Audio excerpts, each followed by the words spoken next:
The interaction between two entities within the campus information infrastructure shape how and when preferred name data is viewed by students, staff, and faculty at UW-Madison. Storage software stores identity data with different levels of accessibilities to users. Consumers of data draw on different storage sites to populate information for many different campus services. There are three main storage systems that affect the display of preferred names for users: Integrated Student Information System, or ISIS, PersonHub, which is a third-party system developed by Oracle, and HRS, which stores information for all state employees of Wisconsin, not only UW-Madison workers. There are other storage systems on campus that record student and staff data, but these three are the ones most consistently drawn upon by campus consumers. Every data consumer has a different setup for drawing information into its system. Most campus services are backed by a different data consumer, such as class rosters, the Wisconsin website directory, the library system, interfaces used by advisors for students, employee interfaces, and many other systems. Some data consumers draw on only one storage system for data. Others draw on two or more.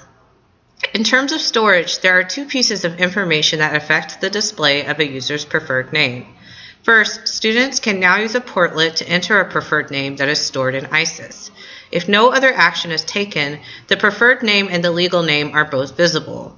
In order for the preferred name to show up as the primary name across different systems, an administrator must log into ISIS's interface and suppress the legal name from appearing on the interfaces of different consumers of campus data. Students cannot directly suppress their legal name and must email the preferred name policy staff in order to suppress their legal name in ISIS. ISIS, PersonHub, and HRS all share information and data between them, but the flow of data between the three is not universal. Because PersonHub is third-party software and HRS is maintained by the state of Wisconsin, neither of those storage systems have an interface where users can directly input information. Therefore, ISIS is the entry point for preferred name data.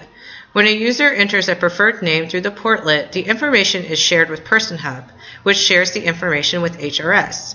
However, ISIS can change how information is used in PersonHub, while it cannot modify how information is used in HRS.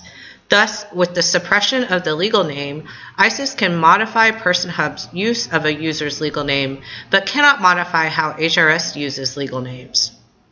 There are two main ways at the time of this research project that legal name data is still displayed even if a user has entered a legal name into ISIS via the preferred name portlet. The first occurs if a user has an entry in HRS and in ISIS, which happens if a student has graduate status and works as a teaching, project, or research assistant and is employed by the state of Wisconsin. If this is the case, then campus data consumers can draw on HRS and ISIS to populate their information and will display two entries. An example of this is the Wisconsin website directory, which, as you can see here, displays an entry for me as a student and as an instructor. The instructor entry does not suppress my legal name. The second occurs if an individual data consumer has not modified their software to accept preferred names. The UW-Madison library interface, for example, has not yet begun to use preferred names. So even though many campus services display my preferred name, my library record will still display my legal name until the library software system changes. Thus, every individual data consumer in the system makes the choice whether or not they will accept a preferred name from ISIS or PersonHub.